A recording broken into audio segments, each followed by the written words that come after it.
This is the CBS Evening News with Dan Rather. Good evening.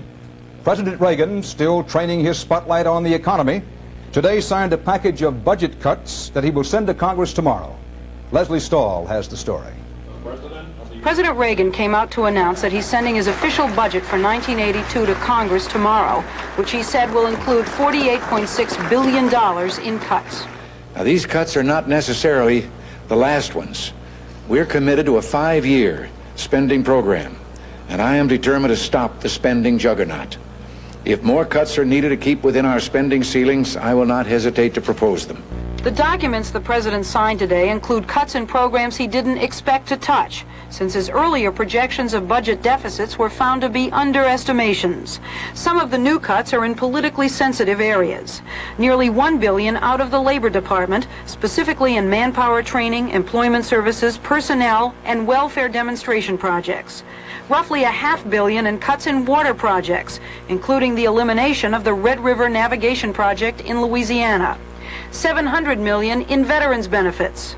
Further reductions in agricultural subsidies, including a savings of $10 million in aid to tobacco farmers. Lastly, the president will propose a half-dozen changes in welfare laws, including one to permit states to experiment with work requirements for welfare recipients. White House officials say they have made cuts in more than 200 programs and agencies and consolidated 84 programs into block grants. Moreover, they claim that state and local governments will be spared 1,400 pages of federal regulations and 7 million staff hours of form filling a year. Leslie Stahl, CBS News, the White House. Moderate Republicans joined Democrats at a Senate hearing today and dealt the Reagan budget cutters a setback on some social service programs. Phil Jones was there. There are 9 Republicans and 7 Democrats on this committee. So Democrats were only able to make changes when 2 moderate Republicans, Weicker of Connecticut and Stafford of Vermont, jumped from the Reagan reservation. The major changes: aid to handicapped. The president wants a 20% cut. The committee added $200 million instead. Even conservative committee chairman Hatch said no to the president. And what we saw all over this country was the suffering of many, many people who just really, in many ways, couldn't take care of themselves. And in a great society like ours, it seems to me that we ought to do everything we can for the handicapped. Other changes: low-income energy assistance. The president wants $1.3 billion. The committee wanted more, $1.8. Legal services. Mr. Reagan wants this eliminated. The committee left $100 million. Overall education funding, the president is talking about a 25% cut. This committee said only 11%. It was all harmony between Republicans and Democrats until Chairman Hatch suggested that taxpayers were fed up with those who believe in throwing money at the problems. Don't yield to the chairman of this committee by saying that there are any of us who want to throw money at problems and think they're going to be resolved. I don't think you can throw tax cuts at American people and think that's going to resolve our problems either. This committee action, of course, is not final, but it does provide some signals that moderate Republicans in Congress aren't going to rubber stamp the Reagan budget cuts, and that there is great potential for congressional nibbling at the Reagan plan, nibbling that could seriously jeopardize the final Reagan economic recovery program. Phil Jones, CBS News, Capitol Hill. Hundreds of coal mines fell silent today, the first day of a 2-day walkout called by the United Mine Workers. Thousands of them marched in Washington, protesting program cuts they claim won't leave them with breathing room. Lem Tucker reports. More than 8,000 miners gathered in front of their national union headquarters to protest the administration's proposed changes in the black lung benefit program. The Reagan administration says the program is loosely administered and will cost the government more than $9 billion by 1995. And so wants to tighten eligibility requirements. The Secretary of Labor has said the changes are aimed only at future applicants and that those presently receiving financial or medical assistance will not lose any of those benefits. The miners, who say their jobs almost ensure that many of them will get black lung, are suspicious of any changes, and they appeal to the president to understand. Mr. President, are you willing to go into the hospitals and witness the suffering and the death Are you willing, Mr. President? I ask you, President Reagan, are you willing to go down into the earth with me and see what the awful conditions of the nations the miners have to work in? Then the miners carried their protest 3 blocks away to the White House. It was the largest, most vocal protest yet to the proposed budget cuts. Lem Tucker, CBS News, Washington. The Reagan administration today proposed changes in enforcement of the nation's clean air law, saying those changes are needed to eliminate red tape. The new rules would relax current requirements covering plant expansions in areas which are not meeting federal standards for air quality. The Environmental Protection Agency says the rules would benefit the steel industry and the oil and auto industries in California without increasing pollution. But environmentalists charge that the changes condemn urban areas to more years of unhealthful air. The stock market was up sharply today.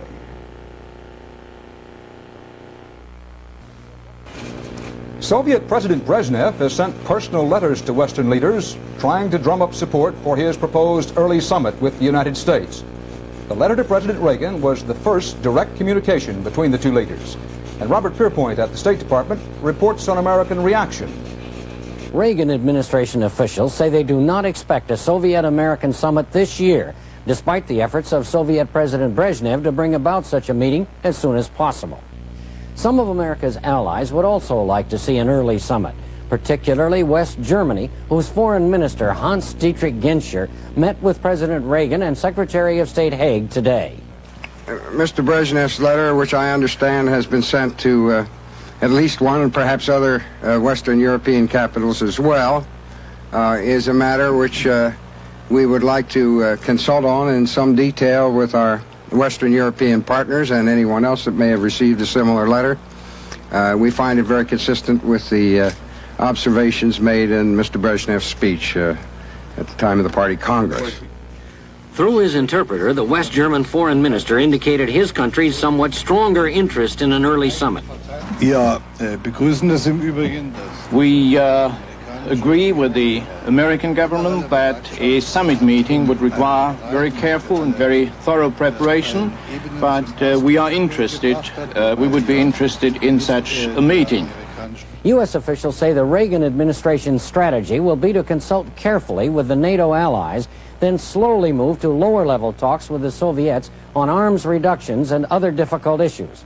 Only after the Soviets have shown some genuine flexibility would President Reagan meet Brezhnev at the summit. Robert Pierpoint, CBS News at the State Department. The Brezhnev letter to British Prime Minister Thatcher was delivered to her today by the Soviet ambassador to London, who had to cross a picket line to get into her number 10 Downing Street office. The pickets were among the 500,000 British civil servants who staged a 24-hour strike today, closing the Tower of London and just about every tourist attraction. For the first time since World War II, all of Britain's major airports were closed because of the strike. The strikers are demanding a 15% pay increase instead of the 7% offered by the government.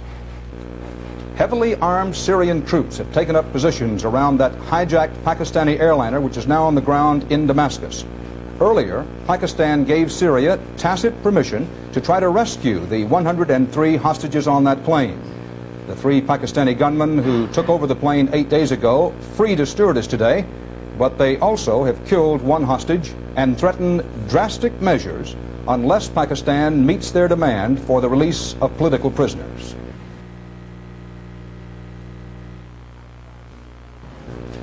The first of the U.S. military advisors in El Salvador has been wounded, but not by leftist guerrillas. CBS News tonight learned that the American was shot in the right foot last Friday when a colleague's pistol fell to the floor and discharged. Sources said the incident was more embarrassing than serious. The American advisors are very sensitive about their role in El Salvador, as Charles Gomez reports. A U.S. military advisor, a mechanic, shows 2 members of the Salvadoran Air Force how to maintain an American-made Huey helicopter. He is one of 14 instructors assigned to the Ilopango Military Airport. At least 25 advisors are currently in El Salvador. An additional 25 are expected to arrive here by the end of the month. U.S. Embassy officials say none will participate in combat. The advisors, made available to the press by the U.S. government, are reluctant to be photographed. But two of them, sensitive concerning charges that their presence could escalate the conflict here, agreed to discuss their role. If we had come down here to be involved in combat, we wouldn't have come down with the structure that we have now. When you send 6 aircraft to a country such as Salvador, the requirements are that you train them. If we were doing more than that, you'd have more mechanics here, you'd have more pilots, if we were in combat, you'd have Cobras down here, you wouldn't have Hueys. Salvadoran troops are already using American equipment as well as advice concerning infantry techniques in their fight against the guerrillas in the countryside. Near the town of Suchitoto, the Army looks for guerrilla camps. 6 rebel strongholds were strafed late last week. The guerrillas suffered several casualties, and the armed forces claimed a major victory. But near Suchitoto, thousands of peasants abandoned their homes. Entire villages left deserted.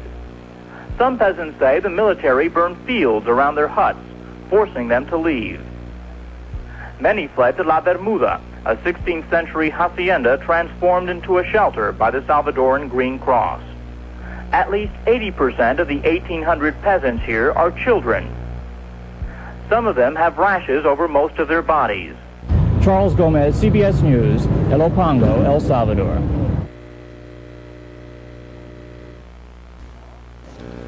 President Reagan travels to Canada tomorrow on his first foreign trip since taking office. When he arrives, he will discover that there is more chill than just in the air.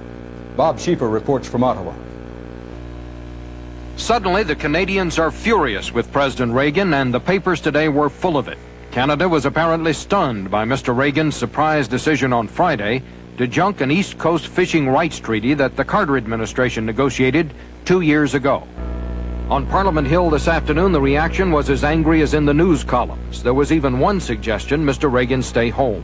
If this is an indication of his goal of a, quote, close and cooperative relationship with Canada, end quote, he might as well turn his plane around and stay in Washington. Mr. Reagan said he was giving up on the present treaty because with strong opposition from New England senators, there was no chance the U.S. Senate would ever approve it. That argument did not catch on in Parliament today, and the Prime Minister was left trying to put the best possible face on what's viewed here as a terrible case. And this government is putting the importance of maintaining friendship with the United States at the basis of the meeting which will take place tomorrow and the next day. In the United States, a fishing dispute does not get much attention outside New England, but it has been a major irritant here for years. It began when both countries extended their boundaries 200 miles out to sea. Now the boundaries overlap at some points, and valuable fishing areas are at stake. U.S. diplomats argue that the president was just facing reality when he decided to start over in finding a solution. But officials on both sides concede it gives this summit a sour note to start on, and that hard feelings could now spill over into the discussions on other issues. Bob Schieffer, CBS News, Ottawa. In January 1980, there were no hard feelings on either side of the border when it was disclosed that Canada had helped 6 Americans escape from Tehran. Little has been reported about what led up to that escape in the early days of the American hostage crisis. But Mike Wallace now has learned that those 6, during the first half-dozen days following the seizure of the U.S. Embassy, were spurned by several American allies. The surprise and relief at the homecoming of the 6 Americans obscured the frightening facts behind their hazardous journey. How had they gotten from the U.S. Embassy into Canadian hands? Their spokesman, Robert Anders, shed little light on that. Because of the sensitivity of the situation, we know you will understand that we cannot take questions at this time. The Canadian ambassador who had offered them asylum gave even fewer details about the dangers along the way. Well, it had its moments. Its moments, indeed. We have pieced together accounts given us the past few days by the 6 Americans and by members of the diplomatic community. And from their stories, it becomes clear the Canadians were not the first to whom they turned, but a refuge of last resort. On the day of the takeover, while the mob poured over the front gate, 5 of the Americans escaped through the back door of the embassy compound. We'll explain later about the 6th.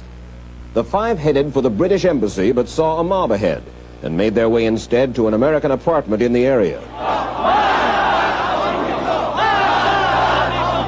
Worried by the hatred that infects Tehran to this day, They telephoned the State Department and also Chargé Bruce Langan, who was under house arrest in the Iranian Foreign Ministry. He told the five to wait for help. Robert Anders. We assumed that would be over shortly, and I certainly hope so. Consular officials Mark and Cora Lijek. My feeling from almost the beginning was that we had to get to an embassy. Consular officials Joseph and Kathleen Stafford. We knew we'd have to look for some help. Help came from Victor Tomseth, who was also under house arrest at the Foreign Ministry. I had a friend at the British Embassy. He arranged refuge for the five at the British Embassy's summer compound. But they stayed there for just 1 day and 1 night, a night on which the British compound downtown was overrun for 6 hours. Chargé Bruce Langan. That fact caused them to be understandably concerned about a rumor getting out, a report getting out that the six were in their compound. So obviously having to leave an embassy after having gotten there was kind of heartbreaking. It was as if there was really no place left to go. So the next day, the British drove the five to the home of John Graves, an American held hostage in the U.S. Embassy. And there they waited for instructions from Washington or for offers of help from other embassies. None came. They waited through day 3 and 4 and 5. And finally, a call came from Langan and Tomseth to Anders. And he said to me, well, I'm not so sure that we'll be able to call you anymore. So you're on your own, and good luck. Did you suggest that they go to the Canadians? No, they did that on their own. Why would not the United States, why would not somebody at the State Department phone around? They may have done that, I don't know. The fact is, nobody did. Not Washington, not the British, not the French, not the Germans, none of our traditional allies. 2 days later, the five Americans were finally taken in by the Canadians just 15 minutes before the militants arrived to check out the house where they'd been hiding. The sixth American who would eventually find his way to the Canadians was Agriculture Attaché Lee Schatz.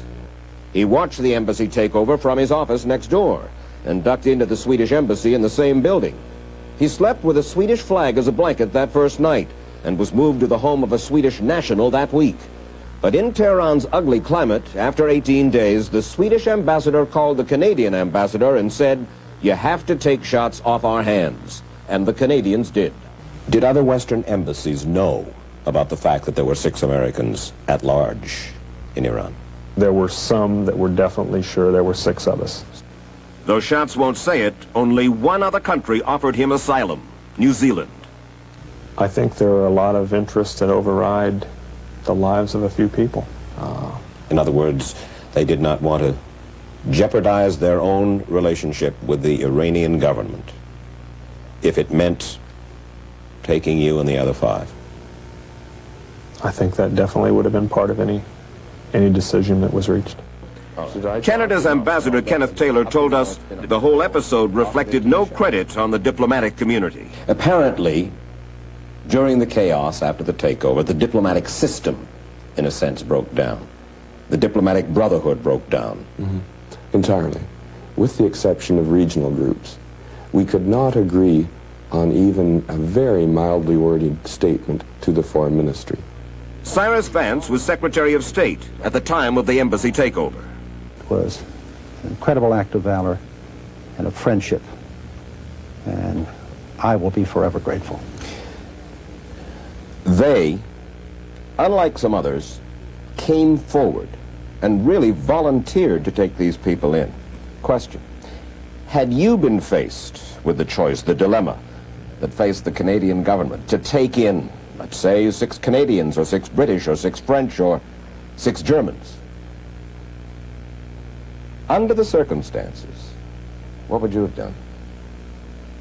I hope I would have done the same thing. I believe I would. Government experts said today that the damaged 3 Mile Island reactor could be cleaned up as expeditiously as possible. Said it should be cleaned up as expeditiously as possible. But they estimated that the job could take up to 7 years. The staff of the Nuclear Regulatory Commission rejected because of possible radioactive contamination the idea of making that facility a permanent disposal site for nuclear waste. But the 1,300-page report goes on to say that contaminated waste can be removed, quote, without impacts that exceed acceptable limits.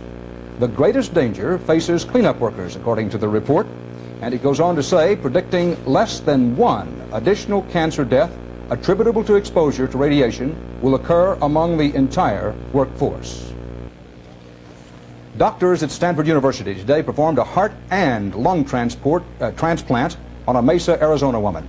That's the fourth such operation in history and the first in 10 years. 45-year-old Mrs. Mary D. Golke was listed in stable but critical condition tonight after receiving the heart and lungs of an anonymous donor. The longest a survivor of a previous heart-lung transplant lived was 23 days. But doctors believe Mrs. Golke stands a better chance because she is being treated with a drug to speed healing and fight infection. Mary Golke, the mother of 2 sons, was suffering from severe pulmonary hypertension. Before the operation, she said, "We would still be living in trees and eating bananas if we didn't try things. If I die, I want to leave my sons the thought that at least Mom tried."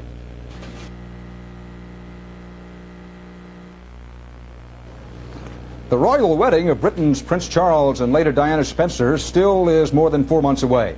But already it is generating a lot of excitement among Britons, and it's going to the heads of many of them. John Blackstone covered the couple in London this evening. The visit to a fundraising performance tonight was the first public appearance for the royal bride-to-be, and her subjects-to-be were pleased. Historically, the men destined for the British throne have shown a disturbing preference for foreign brides. So there is understandable pride among the English that Lady Diana is so English. But there must be some envy, too.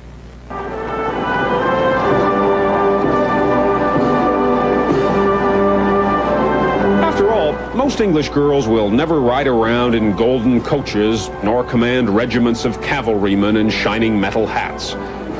They'll certainly never live in the grandeur of a palace. But there is something the future queen has that other English girls can have too.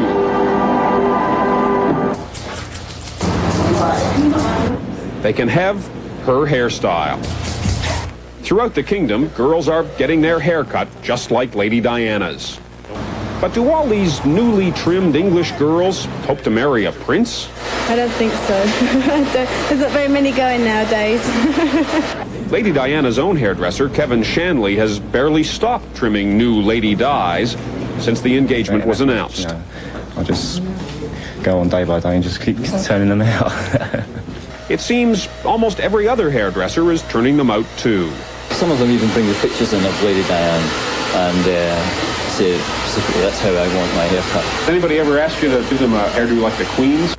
No, that's a funny thing. No one comes in with a picture of the Queen. John Blackstone, CBS News, London.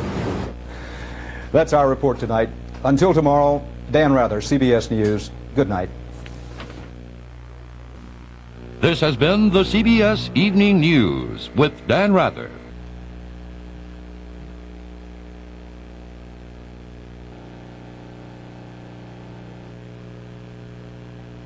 This is CBS.